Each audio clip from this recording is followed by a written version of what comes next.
13। Starting के जितने भी रेगुलेशन होंगे वो आईपीओ को लेकर बोलेंगे। स्टार्टिंग के जितने भी रेगुलेशन होंगे किसको लेकर बोलेंगे? आईपीओ को लेकर। आपका रेगुलेशन 102 के बाद जितनी भी बातें होंगी वो किसको लेकर बोलेगा? एफपीओ को। ठीक है, हमने रेगुलेशन स्टार्ट किया था किससे? जो मैंने कहा था रेगुलेशन नंबर भी याद होना चाहिए। रेगुलेशन 5, 6, 7, 8। 5 में था कौन कौन एंटिटीज एलिजिबल नहीं, कौन कौन एंटिटीज थी एलिजिबल है। 7 में जनरल ऑब्लिगेशन। 8 क्या था? अपर पर सेल के लिए एडिशनल कंडीशन। फिर 8A पढ़ा अमेंडमेंट से। अब हम सीधा जंप कर रहे हैं, एकदम आपको पूरा का पूरा तो बता नहीं रहे, इंपॉर्टेंट चीजें कवर कर रहे हैं। तो अभी 9, 10 नहीं बताया, 11 नहीं बताया, 12 नहीं बताया, सीधा जंप करके 13 बताया। आ जाइए, इश्यू ऑफ वारंट। वारंट एक वन ऑफ द तरीका है, कंपनी मार्केट से पैसा उठा रही है। अब हम जैसे इक्विटी शेयर्स खरीदते, प्रेफरेंस शेयर्स खरीदते, डिबेंचर खरीदते, हमने क्या खरीद लिया बच्चा? वारंट खरीद लिया।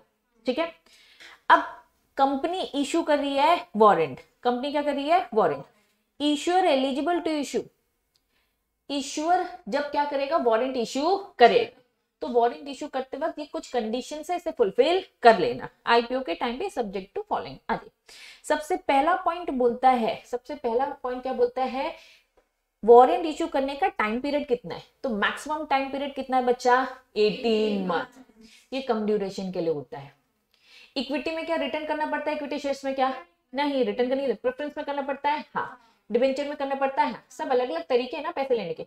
तो वारंट एक तरीका है मार्केट से पैसा उठाने का कंपनी के थ्रू। कंपनी ये काम करती है। कंपनी ने जो वारंट इशू किया तो उसका मैक्सिमम ड्यूरेशन हमेशा कितना होगा? 18 मंथ मैक्सिमम। तो मिनिमम से कम कितना भी होगा। चलो, तो tenure of the such warrant shall not be exceeding 18 months from the date on their allotment initial public offer. अभी हम रेगुलेशन 13 पढ़ रहे हैं, मतलब आईपीओ के साथ किया है। Issue shall be eligible to issue warrant in IPO. IPO में उसने क्या इशू कर दिया बच्चा? वारंट कर दिया। आईपीओ में क्या इशू कर दिया? वारंट। लेकिन जब वारंट इशू किया जाएगा तो इसका पैसा रिटर्न करना पड़ेगा। इसमें एक ऑप्शन होता है। इसमें क्या होता है? एक ऑप्शन। चैप्टर 15 में हमने देखा था, इसमें एक थोड़ा सा प्रैक्टिकल क्वेश्चन भी हमने लगा लिया था, मार्केट प्राइस से कंपेयर करने वाला। ठीक है, इसमें एक ऑप्शन आता है। तो इन्होंने कहा कि ये जो वारंट इशू किया जाता है ये 18 महीने से ज्यादा नहीं। ये टेक्निकल बातें बता रहे। ठीक है, चलिए सेकंड पॉइंट बच्चा, ये सेकंड पॉइंट है, इसको पहले रीड करना, हमेशा फर्स्ट रीड करना, फिर ये सेकंड करना, फिर ये थर्ड करना। ठीक है, फिर फोर्थ, क्योंकि तभी सीक्वेंस वाइज समझ में आएगा। इन्होंने कहा प्राइस या फिर formula for determination of the excise price. क्या लिखा है? एक्साइज प्राइस मतलब एक अग्रीड प्राइस। चैप्टर 15 वापस से याद करो। चैप्टर 15 हमने पढ़े थे अलग अलग तरीके, इंस्ट्रूमेंट। हमने इंस्ट्रूमेंट पढ़ा था। फाइनेंशियल सिस्टम में 3 चीजें होती है, financial product, financial institution, financial market. तो फाइनेंशियल प्रोडक्ट में हमने वारंट पढ़ा था। इन्होंने कहा कंपनी आपको एक वारंट इशू करती है और आपको क्या देती है? एक ऑप्शन। आपको देती है एक ऑप्शन, जिस ऑप्शन में आपकी एक एक्साइज प्राइस डिसाइड होती है। एक्साइज प्राइस बोले तो टेक्निकली एक्साइज प्राइस बोलते हैं, अदरवाइज इसे अग्रीड प्राइस कहते हैं। मैं कंपनी और तुम वारंट होल्डर, तुम्हारे और मेरे बीच में एक एक्साइज प्राइस डिसाइड हुई, एक अग्रीड प्राइस। हम 500 में है ना आपको इक्विटी शेयर्स दे देंगे। ये वारंट है, इसे आगे चल के कन्वर्ट कर लेंगे किसमें? इक्विटी में। आगे चल के मार्केट प्राइस आप कंपेयर करना। मैंने अभी एक्साइज प्राइस कितने की कर दी है? 500 की। यहां तक चीज क्लियर है? चल, agreed price of the warrant shall be determined upfront, पहले ही बता दो, और डिस्क्लोज कर दो किसमें बच्चा? ऑफर डॉक्यूमेंट में बता दो कि भैया हम 500 में आपको क्या दे देंगे? इक्विटी शेयर्स दे देंगे। ठीक है, यहां पे बोल दिया है बच्चा जब भी ये ऑप्शन दिया जाता है तो कुछ पैसे तो लिए जाएंगे, क्योंकि आप मार्केट से कंपेयर करोगे। जब आप मार्केट से कंपेयर करोगे तो फायदा लगेगा तो यहां आ जाओगे, नहीं फायदा लगेगा तो नहीं आओगे। ऐसा ही है। एटलीस्ट कितना परसेंट रख लेना बच्चा? 25% of such consideration amount based on the, जो भी आपकी एक्साइज प्राइस है, जो भी आपकी एक्साइज प्राइस है उसका 25% एज अ प्रीमियम ले लेना। प्रीमियम ले लेना। मेरा 500 का 25% कितना होता है बताओ जरा? 125। मैंने जो ये आपको ऑप्शन दिया इसके लिए प्रीमियम कितना रख लिया बच्चा? 125। ठीक है, if the issue warrant holder, जो कि आप हो, ठीक है, नॉट एक्साइज, मार्केट से आप कंपेयर करोगे, मार्केट से कंपेयर किया और आपने इसको एक्साइज नहीं किया, not excise the option to take the equity share against any of the warrant, warrant जब वो टाइम पीरियड खत्म हुआ, जो भी टाइम पीरियड था, ठीक है, इन्होंने कहा एक टाइम पीरियड होता है, फॉर एग्जांपल ये 18 महीने का ही मैक्सिमम ऑप्शन इशू कर सकती हूँ ना ये मैं, ठीक है, मैंने 10 महीने का किया, 4 महीने का, व्हाटएवर आपकी मर्जी, लेकिन 18 महीने से ज्यादा नहीं। इन्होंने कहा जिस दिन वो टाइम आया कि आप हमारे पास आते हो और अपने वारंट का पैसा लेकर जाते हो, लेकिन कंपनी क्या कह रही है, रुक जाओ, हमने आपको एक ऑप्शन दिया था, आप चाहो तो इस वारंट को किस में कन्वर्ट कर सकते हो, इक्विटी में। तो आप कहोगे रुको रुको मैं मार्केट में तो कंपेयर कर लूं, आपने मार्केट में कंपेयर किया 600 रुपए में मिल रहा है, तो आप क्या करोगे बच्चा, यहाँ 500 में मिल रहा था, सस्ता मिल रहा था देखो खरीद रहे हैं कि बेच रहे हैं, हमेशा ये देखना ना तो हम यहाँ से खरीद रहे थे, तो 500 में आपको इक्विटी शेयर्स मिल रहे थे, मार्केट में देखा महंगा है तो हमने यहाँ पे ले लिया, ठीक है, तो आपकी मर्जी। या फिर मार्केट में 400 रुपए में मिल रहा था, तो आप कहोगे पैसा ले लिया, मार्केट से खरीद लेंगे, ये आपके ऊपर है। अगर इसने बोला नॉट एक्साइज, मतलब एक्साइज नहीं कर रहा है, मतलब वो क्या कह रहे हैं, मुझे मेरे पैसे दो, मैं मार्केट से जाके खरीद लूंगा क्योंकि मार्केट में 400 रुपए में सस्ता मिल रहा हो। क्लियर है। Warrant held by the warrant holder, इन्होंने कहा टाइम पीरियड होता है ऑप्शन एक्साइज करने का, जब वो मैच्योरिटी पीरियड खत्म हुई, फॉर एग्जांपल 10 महीने का था वारंट, कितने महीने का था, 10 महीने, ये 10 महीने का हमारा वारंट था, मैच्योरिटी पीरियड आ गई थी, ठीक है, तो उन्होंने कहा 3 महीने का टाइम है, within 3 months from the date of the payment of the consideration. जैसे ही 10 महीने हमारे खत्म होते हैं, अब तुम लोग के पास टाइम है वारंट का जो ऑप्शन है उसे एक्साइज करने का, कितना ड्यूरेशन है आपके पास, 3 महीने, तो इन 3 महीने में आकर अपने पैसे लेकर जाने का, या फिर पैसे नहीं लेकर जाना है तो अपने ऑप्शन को क्या कर लेना, एक्साइज करना, इसका ड्यूरेशन 3 महीने, ठीक है, from the date payment of the consideration, such consideration, क्योंकि ऊपर उसने बोल दिया कि हम ऑप्शन एक्साइज नहीं कर रहे, तो ऑप्शन अगर एक्साइज नहीं कर रहे हैं तो बच्चा इन्होंने साफ साफ बोल दिया है, जो ये 25% रख लिया था ना, ये वापस नहीं होगा। क्यों, क्योंकि ये पैसा क्या हो चुका है बच्चा, फॉरफिट हो चुका है। बच्चा इन शॉर्ट ये ऑप्शन देने का ही तो कीमत थी, जो कंपनी ने क्या कर लिया, फॉरफिट कर लिया।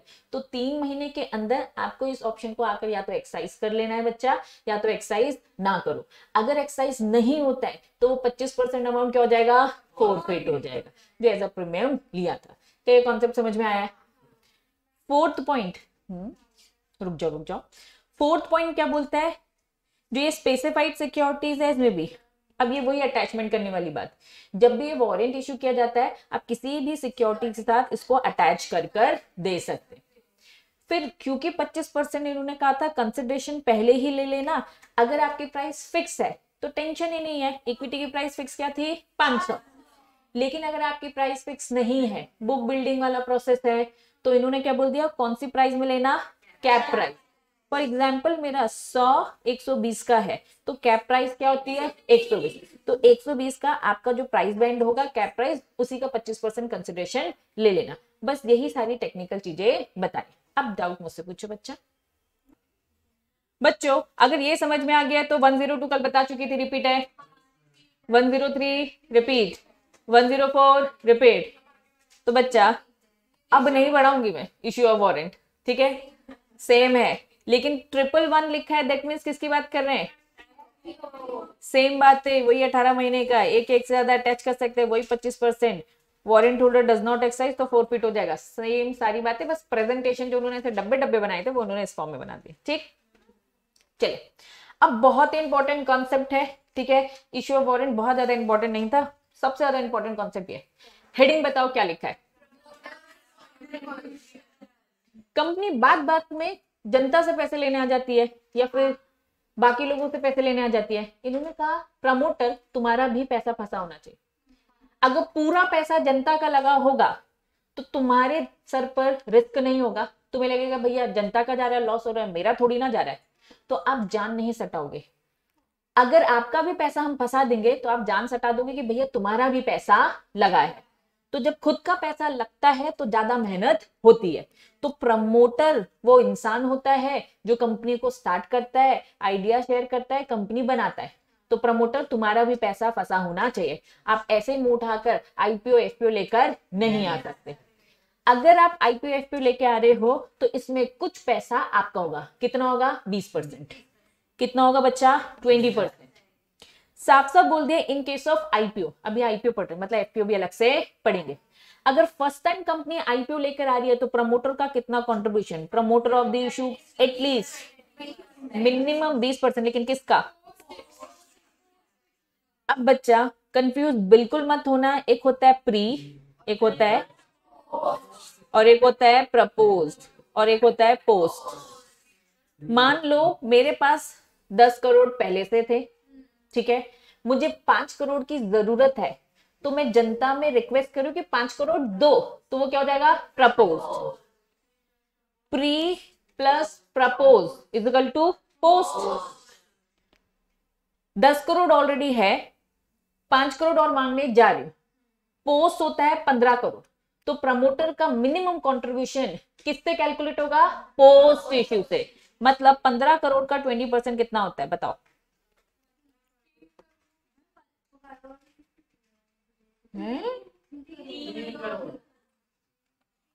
तो ऐसे क्वेश्चन क्यों पूछती है?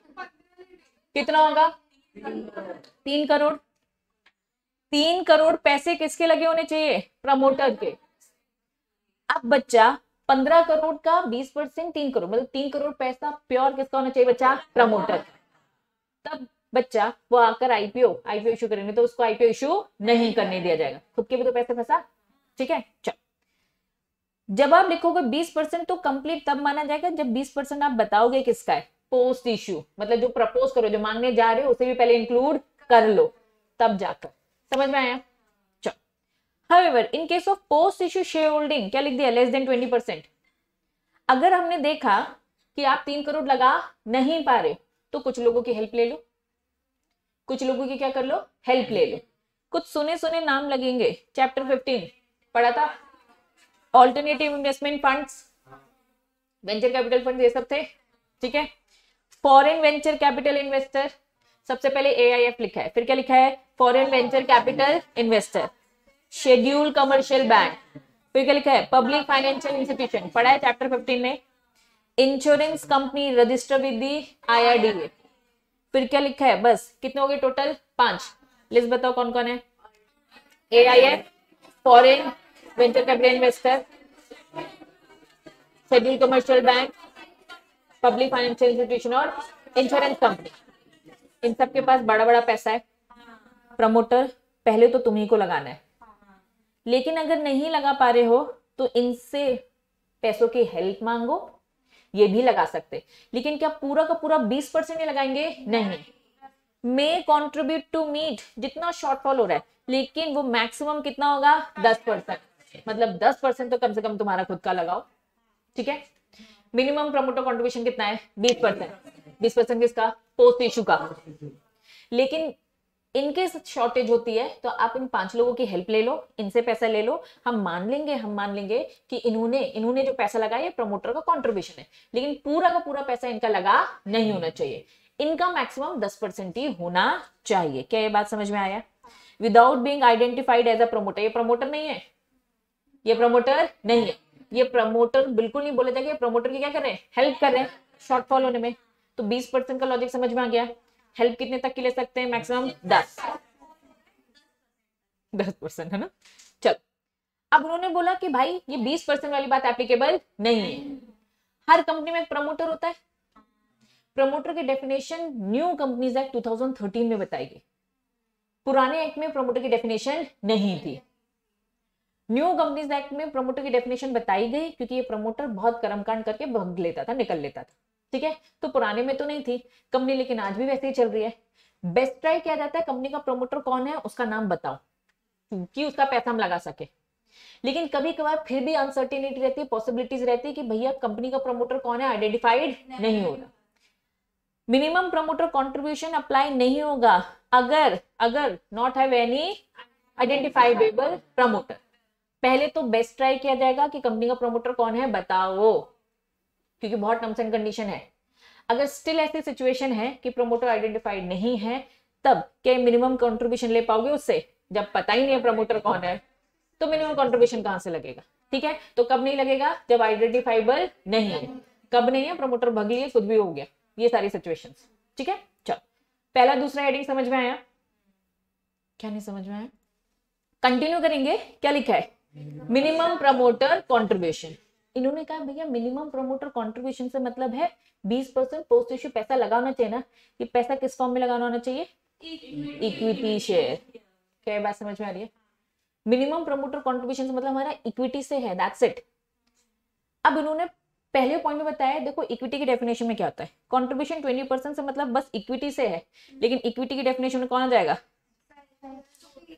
सुपीरियर वोटिंग राइट, ये भी इक्विटी को लेके होगा, बस वोटिंग राइट थोड़ा सा ज्यादा है, तो इसे भी काउंट कर लेंगे। अब हम कह रहे हैं कि 20% हम कैलकुलेट करने जा रहे हैं, प्रमोटर का 20% होना चाहिए हमेशा इक्विटी, हमेशा क्या होना चाहिए, इक्विटी। लेकिन अगर उसके पास सुपीरियर वोटिंग राइट्स वाली इक्विटी है, तो इक्विटी तो है ना, तो उसे भी कंसीडर कर लेंगे। अगर शेयर उसने इक्विटी सुपीरियर वोटिंग वाले इक्विटी हेल्ड कर रखे हैं तो, और क्या लिखा है, कन्वर्टेबल वाले भी, हम कह रहे हैं डिबेंचर्स हैं, हम कह रहे हैं प्रेफरेंस शेयर्स हैं, प्रेफरेंस शेयर्स भी तो आगे चल के कन्वर्ट हो जाते हैं। क्या बात समझ में आ रही है? तो इन्होंने कहा इन सारी चीजों को कंसिडर करेंगे। जनरल रूल इक्विटी होगा, लेकिन सुपीरियर वोटिंग राइट वाले भी क्या होते हैं, इक्विटी। कन्वर्टेबल वाले भी क्या होते हैं, इक्विटी होते हैं ना, बाद में तो कन्वर्ट हो ही जाएंगे। तो 20% की लिमिट में इन सबको कैलकुलेट करेंगे। इसके अंदर कुछ कंटेंट लिखा है, if the price of conversion is not pre determined, हमेशा लिखा रहता है, हमेशा जनरली लिखा रहता है कि कन्वर्ट होगा तो कितने में कन्वर्ट होगा। फॉर एग्जाम्पल बच्चा बचपन में पढ़ते थे, डिबेंचर कन्वर्टेबल वाले होते हैं पहले ही बता दिया जाता है, पहले ही बता दिया जाता है कन्वर्टेबल है, और प्राइस या तो उसी टाइम बता दिया जाता है या फिर मार्केट में, है ना। उन्होंने बोल दिया पहले हमने बता दिया कि डिबेंचर जो इक्विटी में कन्वर्ट होंगे इतने प्राइस के हिसाब से कन्वर्ट हो जाएंगे, प्राइस पहले बता दी, या फिर प्राइस पहले नहीं बताई। डिबेंचर के केस में तो चलो ठीक है, पहले ऑफर डॉक्यूमेंट में लिखा है कितने से ये कन्वर्ट हो जाएंगे। मान लो बच्चा प्रेफरेंस शेयर्स बच्चे इक्विटी में कन्वर्ट होते हैं, कब कन्वर्ट होते हैं, जब उनके एरियर्स हो जाते हैं, मतलब उनके इंटरेस्ट को हिट होता है।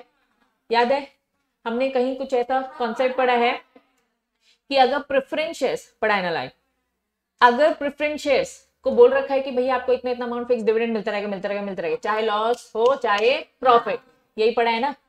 मान लो कंपनी को क्या हो गया बच्चा, लॉस हो गया, लेकिन दिया नहीं कंपनी ने, एक बार नहीं दिया, दो बार नहीं, तो भैया नाटक हो गया ना। तो प्रेफरेंस होल्डर को फिर क्या मिल जाते हैं, इक्विटी होल्डर की जैसे ट्रीट किया जाता है। तो मतलब प्राइस पहले से डिसाइड नहीं है ना, जब वो अनसर्टेनिटी आई तब हुआ।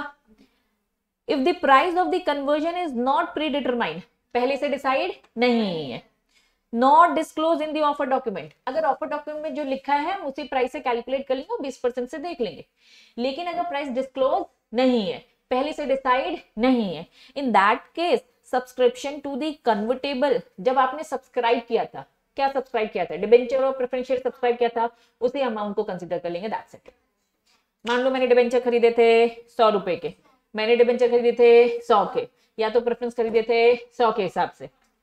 अगर इसकी कोई कन्वर्टेबल प्राइस ऑलरेडी दे रखी है तो वही वाली ले लो कन्वर्टेबल जो दे रखी है, नहीं दे रखी है तो 100 ले लो। बात समझ में आ गई? पढ़ क्या रहे, घूम गए? मिनिमम प्रमोटर कंट्रीब्यूशन कैलकुलेट करने जा रहे हैं। मिनिमम प्रमोटर कंट्रीब्यूशन कैलकुलेट करेंगे तो हमेशा ये 20% है, हमेशा किसका लेंगे, इक्विटी का। इक्विटी के अंदर उन्होंने बोल दिया सुपीरियर वोटिंग राइट भी आएंगे और कन्वर्जन वाले। अब कन्वर्जन वाले में दिक्कत ये है कि प्राइस कौन सी ले, उन्होंने कहा कन्वर्जन में हम वो प्राइस लेंगे जो कन्वर्ट करने की बता के रखी है, लेकिन उन्होंने बोल दिया इन केस नहीं बताई है, तो जब सब्सक्राइब किया था ना, सब्सक्राइब किया था पब्लिक इशू, उस टाइम पर जो प्राइस थी उसी प्राइस को कंसीडर कर लेंगे। पहला पॉइंट समझ में आया मेरे मान बच्चों? आ जाओ, पहला पॉइंट समझ में आया। हम पढ़ के रहे, प्रमोटर का कंट्रीब्यूशन पढ़ रहे हैं, मिनिमम कंट्रीब्यूशन 20, लेकिन हमेशा इक्विटी, लेकिन इक्विटी के साथ साथ सुपीरियर वोटिंग राइट्स और कन्वर्टेबल भी। अब उन्होंने बोला चलो कन्वर्टेबल सिक्योरिटीज में बहुत सारी बातें करते हैं। कन्वर्टेबल सिक्योरिटीज विच आर, क्या लिखा है, कन्वर्टेबल, डिफरेंट डेट, कंफ्यूज मत होना, ठीक है। अब 20% पैसा लगा होना चाहिए मेरा प्रमोटर का, ठीक है, तो जरूरी थोड़ी है कि एक ही बार में 20 लगाया हो, एक ही बार में 20 लगाया जरूरी थोड़ी ना हो। अब भैया कंपनी 10% वाले डिबेंचर लेकर आई, कुछ साल बाद बच्चा वो 4% वाले लेके आई, मैंने अलग अलग डेट में खरीदा हो बच्चा। अगर मैंने डिफरेंट डेट में खरीदा है तो उन्होंने कहा कि हम इसका एक वेटेड एवरेज कैलकुलेट करते हैं। वेटेड एवरेज प्राइस थोड़ी बहुत पड़ी होगी, है ना, वेट के हिसाब से। वेरी गुड, थोड़ा बहुत 11th में भी स्टैटिस्टिक्स में थोड़ा सा पढ़ा होगा, नहीं भी पढ़ा है कोई दिक्कत नहीं है, लेकिन एक कैलकुलेशन होती है, अभी ये समझो, ठीक है, उस कैलकुलेशन में नहीं घुसना। एक कैलकुलेशन होती है जिससे हम वेटेड एवरेज प्राइस कैलकुलेट करते हैं। इन्होंने कहा डिफरेंट डिफरेंट डेट में खरीदी है तो उस डिफरेंट डिफरेंट डेट का एक एवरेज कैलकुलेट किया जाएगा और उससे प्राइस डिसाइड हो जाएगी और हम 20% की कैलकुलेशन कर लेंगे। पहले बताओ ये समझ में आया? तीसरा पॉइंट बोलता है if the initial public offer, बच्चा आप इनिशियल पब्लिक ऑफर आईपीओ लेकर आए थे और आईपीओ लेकर आए किसका बच्चा? Convertible debt, convertible debt instrument without क्या लिखा है बच्चा? Prior public issue of the equity share. आप इक्विटी शेयर का नहीं लेके आए, किसका लेके आए बच्चा? कन्वर्टेबल डिबेंचर का, साफ साफ लिखा है कन्वर्टेबल डिबेंचर। अगर खरीदोगे नॉन कन्वर्टेबल वाले तो क्या कंसीडर करेंगे क्या? नहीं, हमें तो इक्विटी में कंट्रीब्यूशन चाहिए ना आपका, जो पैसा रिटर्न करना ना पड़े। हम प्रमोटर के पैसे को फंसाना चाहते हैं ताकि उसके सर पे भी बर्डन रहे कि भैया पैसा लगा है कमाओ, डिबेंचर का पैसा तो रिटर्न मिल जाएगा। अगर आपकी कंपनी ने आईपीओ के टाइम पे इक्विटी शेयर नहीं इशू किया है, कौन सा किया है बच्चा? Convertible debenture, convertible debenture. तो कन्वर्टेबल तो हमने ऊपर ही पढ़ लिया था ना, कंसीडर होगा, कन्वर्टेबल सिक्योरिटीज को कंसीडर करना है। आपने कन्वर्टेबल सिक्योरिटीज खरीद ली, हम उसी को कंसीडर कर लेंगे। अब मैं पूरा रीड कर रही हूँ, ध्यान देना। Promoter share bring contribution at least 20% of the, क्या लिखा है? Project cost in the form of the equity share. आपने अगर डिबेंचर ही खरीद रखे हैं कन्वर्टेबल के तो हम मान लेंगे आपका 20% के हिसाब से क्या है बच्चा? इक्विटी शेयर्स मान लेंगे। अब नीचे इन्होंने यही बोल रखा है कभी कभार प्रोजेक्ट क्या होता है? स्टेजेस में होता है, लेवल 1, लेवल 2, लेवल 3। भैया ब्रिज बन रहा है, एक बार में ब्रिज बन रहा है क्या? नहीं, पहले हमने नींव रखी, बेस रखा, फिर थोड़ी सी हाइट दी, फिर और बच्चा आप खुद देख लो कितना टाइम लग रहा है, ठीक है। तो अलग अलग स्टेजेस में अगर आपके प्रोजेक्ट बन रहे हैं तो प्रमोटर कॉन्ट्रीब्यूशन का बोला है भैया हमें टोटल का 20% करना है, सबका मिलाकर। प्रोजेक्ट की कॉस्ट आपकी 400 करोड़ हुई है, 400 करोड़ हुई है तो हमें इसका 20% लगाना है। अब आपके equity participation till the respective stage. अब रिस्पेक्टिव स्टेज मतलब फर्स्ट स्टेज में आपके 100 लगे, सेकंड स्टेज में 100 लगे, थर्ड स्टेज में क्या लगे? 100, फोर्थ स्टेज में क्या लगे? 100। हम कह रहे हैं आपका हमें टोटल 20% तो चाहिए, या तो आप स्टेज वाइज 20% कर लो, एक ही बात है। अब अगर आपका 100 का 20% होता तो कितना होगा बच्चा? 20 करोड़। इसका 20 लगाए, फिर 20 लगाए, 20 लगाए, या फिर ओवरऑल टोटल सबका क्या लगाया बच्चा? 40, या फिर जो भी है 80, है ना। तो बच्चा ऐसे कर कर भी लगा लो, कोई फर्क पड़ता नहीं है। लॉजिक हमारा क्या, मुझे बता दो। प्रमोटर का 20% पैसा फंसाना, वो इक्विटी में कैसे भी लग जाए। इन्होंने बोला हमारा मेन फोकस क्या है? इक्विटी, क्योंकि रिटर्न नहीं होता है, ठीक है। अगर स्पेशल सुपीरियर वोटिंग राइट्स वाले तो वो भी कंसीडर होगा, कन्वर्ट वाले वो भी कंसीडर होगा।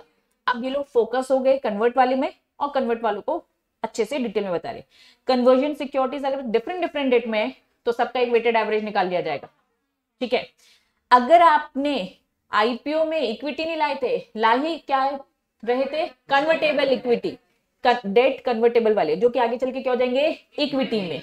तो उन्होंने कहा प्रमोटर ध्यान देना, तुम्हारा कंट्रीब्यूशन हमें कैसे भी 20 चाहिए। तो अगर उस प्रोजेक्ट में आपने 20% लगा दिया है तो हम मान लेंगे कि आपका वो कंट्रीब्यूशन किस फॉर्म में है? किस फॉर्म में है? इक्विटी शेयर में। अगर आपका प्रोजेक्ट एक बार में होता है तो 20% दिख रहा है। अगर आपका अलग अलग स्टेजेस के अकॉर्डिंग होता है तो हमें आपका total equity participation till respective stage तक हमें हमेशा आपका 20% तो दिखना चाहिए, मिनिमम 20%। प्रमोटर चाहे तो पूरा लगाए ना, लेकिन फिर वो जनता से क्यों लेने आ रहे? 30, 40, 50 कुछ भी लगा सकता है, लेकिन मिनिमम हमें तो क्या चाहिए? 20%। अब कहाँ गाड़ी फंसी बताओ बच्चा? अब चिल्लर टॉपिक है, ये था कॉन्सेप्चुअल, ये था, है ना, थोड़ा सा ट्रिकी था जिसमें थोड़ा सा दिमाग लगता। अब बच्चा इन्होंने प्रोसेस बताइए। Promoter contribution to be brought in before, क्या लिखा है? Public issue option. जनता से पैसे मांगने जा रहे हैं ना, आईपीओ कर रहे। जब आईपीओ करते हैं तो जनता से पैसे मांगने जा रहे। इन्होंने कहा प्रमोटर तुम्हारा पैसा पहले आ जाना चाहिए। प्रमोटर का पैसा पहले आ जाए फिर जनता से मांगने जाना, ये ना हो कि पहले जनता से मांगा फिर हम अपना लगाएंगे। 20% प्रमोटर का लगा होना चाहिए तो पहले। Promoter contribution to be brought in before public issue open, जनता को देने से पहले, आपका पैसा पहले। Timing, the promoter shall bring full amount, जो भी प्रमोटर कॉन्ट्रीब्यूशन उसका 20% होता है, जितना भी होता है, इंक्लूडिंग प्रीमियम एटलीस्ट कितने दिन पहले, एक दिन पहले। मिनिमम उन्होंने बोला भैया एक दिन पहले तो आ जाना चाहिए। अगर आपने 10 दिन पहले दे दिए, आपके पास अच्छे खासे पैसे रखे, तो दे दो भाई, 1 महीना पहले देना है दे दो। लेकिन भाई कब, आज से अगर आपका पब्लिक इशू चालू हो रहा है तो कल तक तो पैसे आ जाने चाहिए। The date of the opening of the issue, पहला ब्रैकेट समझ में आया, नॉर्मल बात लिखी थी, ठीक है। The amount of the promoter kept कहाँ रखा होगा, एस्क्रो अकाउंट, हमेशा एस्क्रो अकाउंट में ही रहता है। अब ये एस्क्रो अकाउंट किसका होगा बच्चा, प्रमोटर के कंट्रीब्यूशन का, नाम बदलता रहता है सिचुएशन को अकॉर्डिंग, ठीक है। तो साथ में क्या लिखा है, शेल बी, ये पैसा रिलीज होगा to issuer along with the release of the issue proceed. ये इशू प्रोसीड क्या है बच्चा, इशू प्रोसीड मतलब आईपीओ में जो भी पैसा आया जब वो रिलीज होगा। अब तुम लोग नॉर्मल इन्वेस्टर हो, मैं प्रमोटर हूँ, आईटेक्स कंपनी में मेरा कंट्रीब्यूशन एक दिन पहले आ जाना चाहिए। अब विंडो ओपन हो गई, अब तुम लोग का पैसा आ गया, तुम्हारा पैसा बच्चा कहाँ फंसा होगा, एसबा पड़ा था, तुम्हारे बैंक अकाउंट में अलॉटमेंट होगा, तब रिलीज होगा वो पैसा। तो जब ये इशू प्रोसीड रिलीज होगा, मतलब तुम्हारा पैसा रिलीज होगा, तभी मेरा भी पैसा रिलीज होगा। मेरा एस्क्रो अकाउंट में फंसा है, कंपनी का अकाउंट है एस्क्रो, उसमें मैंने अपना पैसा डाल दिया, तुम्हारा तुम्हारे बैंक अकाउंट में एसबीआई के थ्रू ब्लॉक है, ठीक है। तुम्हारा कब रिलीज होगा, जब अलॉटमेंट करोगे, तो जब तुम्हारा रिलीज होगा तभी मेरा भी रिलीज होगा। क्या बात समझ में आ गई। प्रमोटर को मना थोड़ी ना करेंगे, मेरी कंपनी मुझको मना करेगी क्या तुमको चाहिए, तुमको तो मना कर सकती है। तो क्या लिखा है, फिर से रीड करो, shall release to the issuer, issuer मतलब कंपनी इस एस्क्रो अकाउंट से पैसा निकाल सकती है, तुम्हारे सेविंग अकाउंट से पैसा निकाल सकती है, अलोंग विद दी, जब रिलीज कब होगा, इशू प्रोसीड। क्या ये लाइन समझ में आ गई। चलो, मतलब तुम्हारे पैसे के साथ मेरा पैसा भी रिलीज, जनरल। अब क्या बोला है, where the promoter contribution already been brought in, वो पहले ही लेकर आ चुका था, लेकिन नलायक ने क्या कर लिया, यूटिलाइज भी कर लिया, है ना। पैसे वो लेकर आ चुका था, लेके आने के बाद बच्चा आईपीओ की इतनी सारी प्रोसेस लगी, उसने इस प्रोसेस में इस पैसे को क्या कर लिया, यूज कर लिया, या फिर जो भी प्रोजेक्ट में नेसेसरी लग रहा था तुरंत। इश्यूअर शेल गिव, इश्यूअर ने अलाउ किया होगा, कंपनी ने कहा होगा ना चलो ये पैसा ले, पहले दिखना चाहिए अकाउंट में बच्चा, अकाउंट में स्टेटमेंट में दिखना चाहिए कि मैंने पहले पैसा दिया, फिर उसको क्या किया, यूज किया। अगर इश्यूअर मुझे ये यूज करने दे देता है कंपनी की भलाई के लिए, तो कैश फ्लो स्टेटमेंट क्या कर दो, डिस्क्लोज कर दो the use of the fund in the offer document. Offer document में बता दो कि प्रमोटर ने पैसा दे दिया है और यहाँ यूज कर लिया है, पूरा स्टेटमेंट देना है कहाँ कहाँ यूज किया, कैश फ्लो स्टेटमेंट दे दो कि पैसे किस तरीके से कहाँ का यूज हो गए। ऑफर डॉक्यूमेंट में लिखा होगा, तुम लोग को ये सारी बातें पता चल जाएगी। क्या ये बात समझ में आई। तो यहाँ पे पूरा पैराग्राफ टाइमिंग बोल रहा है, एक दिन पहले दे देने का, मेरा पैसा प्रमोटर का कहाँ रखा होगा, एस्क्रो अकाउंट में, तुम्हारा पैसा जब भी आएगा उससे एक दिन पहले, ठीक है। अब तुम्हारा पैसा जब रिलीज होगा तभी मेरा पैसा रिलीज होगा, जनरल रूल। एक्सेप्शन, तुम्हारा पैसा आया नहीं और मैंने यूज कर लिया, कर सकते हैं, हाँ, बस कैश फ्लो स्टेटमेंट के साथ डिस्क्लोज कर दो, ऑफर डॉक्यूमेंट में बता दो, दैट्स इट। अब कहाँ डाउट है, पूछो बच्चा। प्रपोर्शनेट होता है, minimum promoter contribution, minimum promoter contribution, मान लो प्रमोटर कितना होता है, 100 करोड़ से ज्यादा, भैया प्रमोटर को 20% करना है और 20% में कितने से ज्यादा आ रहा है, 100 करोड़ से ज्यादा, भैया प्रमोटर की भी हालत खराब हो जाएगी, सुन के तुम लोग की भी हो रही है ना। तो प्रमोटर कह रहा है भैया 100 करोड़ का इंतजाम मेरे लिए थोड़ा सा मुश्किल है, प्रमोटर का कंट्रीब्यूशन 100 से ज्यादा हो रहा है, एग्जाम्पल में लेते हो 120 करोड़ हो रहा है, 120 करोड़ हो रहा है, ठीक है। तो उन्होंने कहा ठीक है 100 तो लाने ही पड़ेंगे, प्रमोटर ज्यादा पैसा मांगने भी तो जा रहा है, जब 20% उसका 100 करोड़ हो रहा है तो बच्चा बाकी का 80 तो भैया तुम ज्यादा मांग रहे हो, सही है लॉजिक।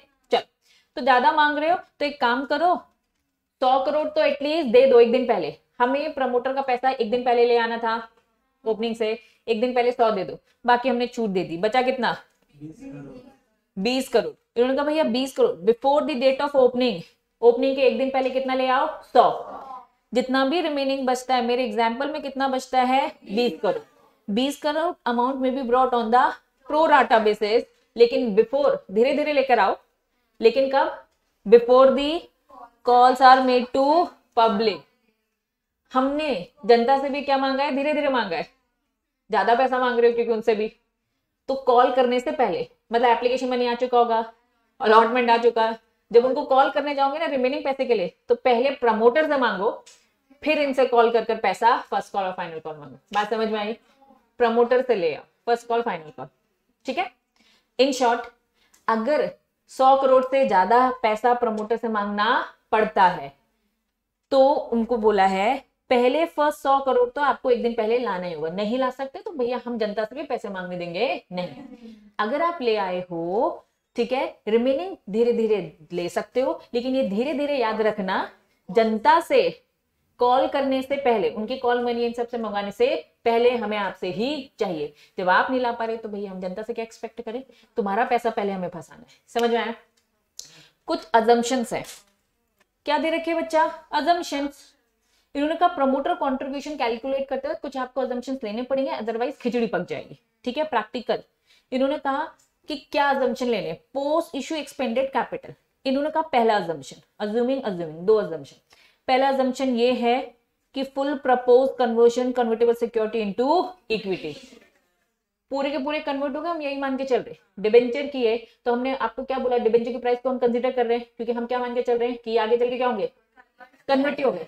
अब आप कहोगे दीदी नहीं हुए तो उन्होंने कहा ये अजम्पशन तो लेके ही चलना पड़ेगा, चाहे कुछ भी हो जाए, अजम्पशन। दूसरा अजम्पशन ये बच्चा, एम्प्लॉय स्टॉक ऑप्शन कुछ क्लिक हो रहा है। एम्प्लॉय स्टॉक ऑप्शन, हम अपने एम्प्लॉय को क्या करते हैं, अट्रैक्ट करते हैं, उनको क्या बोल देते हैं, 5 साल का वेस्टिंग पीरियड है। अगर आपने एम्प्लॉय स्टॉक ऑप्शन इश्यू किया है तो हम ऑप्शन देते हैं ना एम्प्लॉय को, आगे चलकर वो ले भी सकता है और नहीं भी। आपको अजम्पशन लेना है ऑल ऑप्शंस आर वेस्टेड, मतलब सारे ऑप्शंस वो लेगा ही, क्योंकि आगे चल के तो ऑप्शन नहीं भी ले सकता है, कुछ भी अनसर्टिनिटी होगी। लेकिन कैलकुलेट करते वक्त आपको अजम्पशन ये लेना है कि जितने हमने ESOP इश्यू कर रखे हैं, इक्विटी है ना, इक्विटी है तो वो इक्विटी है, तो आप टोटल इक्विटी का ही 20% कैलकुलेट करना। क्या ये बात समझ में आई? वापस, आपकी कंपनी ने 10 करोड़ इशू किए, जिसमें से 2 करोड़ आपके कौन से बच्चा, ESOP वाले, 2 करोड़ आपके कौन से हैं, ESOP वाले। तो 8 करोड़ लेंगे कि 10 करोड़ लेंगे, क्योंकि ये कह रहे कि भैया 2 करोड़ तो अभी वो ही नहीं है, तो ये कह रहे हम मान लेंगे कि वो 10 करोड़ ही है, सारे के सारे 2 करोड़ के ESOP आगे चलकर क्या हो जाएंगे, इक्विटी में कन्वर्ट हो ही जाएंगे। ये अजम्पशन लेकर आपको चलना ही पड़ेगा, अदरवाइज आप प्रमोटर कंट्रीब्यूशन कैलकुलेट नहीं कर पाओगे। बात समझ में आई? लॉजिक समझ में आया? क्यों? क्योंकि खिचड़ी पक जाएगी ना बच्चा। तो 20% आपका पैसा लगा होना चाहिए सारी चीजों को इंक्लूड कर। समझा?